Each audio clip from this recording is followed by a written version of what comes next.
He's a bad man. His name is Alexander Volkanovski, who's headlining UFC 290 this weekend in Vegas. And he joins me now right here on First Take. Alex, welcome to the show. Really appreciate you being here. Last time out, you tried to become a two-division champion against Islam Makhachev. Now you're back at the weight class. You've dominated.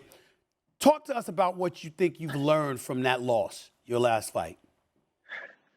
Oh, I've learned a lot. Thanks for having me on the show as well. But Thank you. yeah, I learned a lot from that. It's obviously, it stung a little bit, Mm-hmm. but play on. That's the thing. That's the thing about it. Play on. But obviously, me moving up and there's going to be a confidence there when you know that I can handle these lightweights. Not only any lightweights, some of the strongest and best grapplers in that division. It just makes me.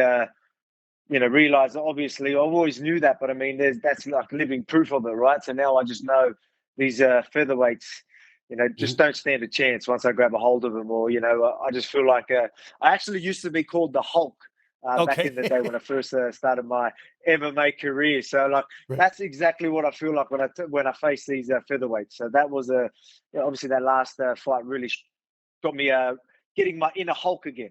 Mm.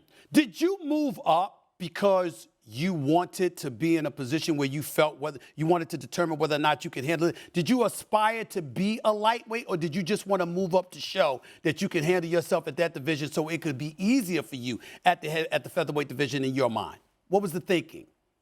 For me, I just I wanted to challenge myself. I wanted to, I know I can get it done. I still do know I can get it done.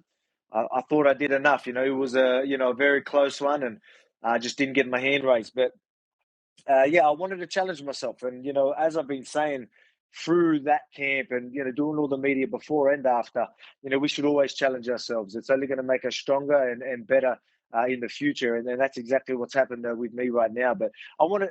At the start, it was all about champ. I wanted a belt on each shoulder, but as soon as I found out it was Islam, and everyone was counting me out, I was Mm. the massive underdog again.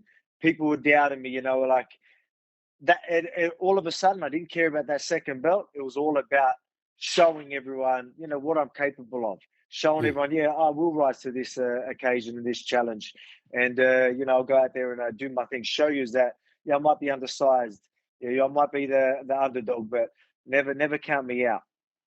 Yair Rodriguez is your opponent Saturday night. I'm wondering, because of the fight that you just had, how tough it was for you and how much you proved. How tough do you anticipate this fight being for you, considering it's at a lower weight class and obviously no one is looking at you as an underdog right now?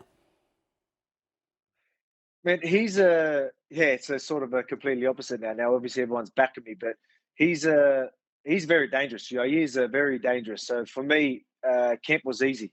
It was easy for me to be excited for this matchup because he is very unpredictable. He's very dangerous everywhere. He's really good at using all his tools. So he's made me prepare how I needed to. I mean, that's why I love challenges. I love well, even doing the fight studies and it gets you excited. A lot of people are like, how do you stay excited? I'm disciplined. I'm always going to turn up to the gym. I'm always going to do what I need to do. But having someone like Yair or your Islams and opponents like that are very dangerous and got big threats in their own ways really makes camp and getting to the sessions and game planning and wanting to turn up so much easier. When you fought Islam, you talked about in the aftermath of that fight, you talked about you guys being the top two guys pound for pound in your eyes. I think I remember you saying something along those lines.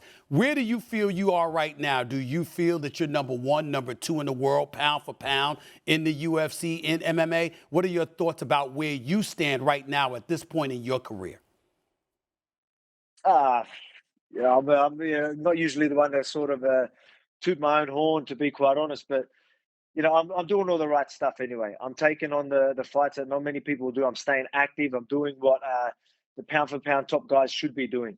So I'll leave that for everyone else to decide. But I guarantee me going back out there doing my thing and showing that I am the featherweight king. That conversation. I guess it will speak for itself, and I'll just let everyone else do the talking for me. I guess. You know, in my years of covering sports and what have you, you know, you hear a lot of athletes talk along these lines, but somebody like you seems incredibly authentic when you talk about how anyone can do what you've done with hard work and dedication. You preach about that, and obviously you have a desire to motivate and inspire. I want to know, what role does having that mentality play in your life in terms of you wanting to be an inspiration to some people on the come up, particularly in the UFC? Because in a world of, in a pugilistic sport, obviously people look at it and they say, hey, there's a way that you're supposed to conduct yourself. You're supposed to carry yourself in order to be seen as the elite. How much does that enter your mind or play in your mindset as you continue to climb the charts and let the world know that you're one of the best in the world? Well, yeah, you hit the nail on the head. That's what it's all about for me. I'm not a selfish guy. You know, I fight for my family. You know, I do this for my team. I do this for everyone back home, all my supporters, and I do it as well. Like you asked me about the Islam. Why did I want to go to Champ? Why did I want to do it?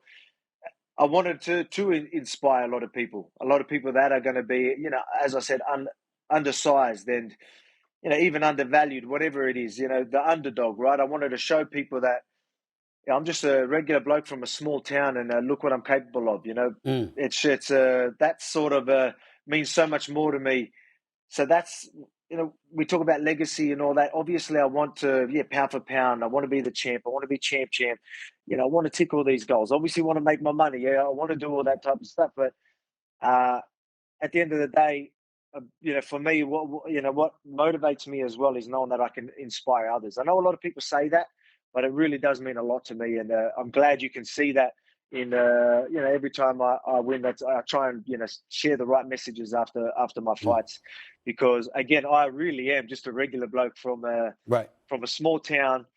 You know, I'm not athletically gifted. A lot, you know, some people might disagree with that, but with discipline, commitment, you know, anything is possible. And Mm. I feel like I'm living proof of that, and I'm going to keep proving that every time I step in the octagon. So, yeah, that really does it. Sort of inspires myself, Right. knowing that you know, what I can do. I appreciate it, man. Appreciate the time. Good luck Saturday night. Congratulations on your career thus far. You against Brian Ortega is one of the greatest fights in UFC history. Thanks for watching ESPN on YouTube. For live streaming sports and premium content, subscribe to ESPN Plus.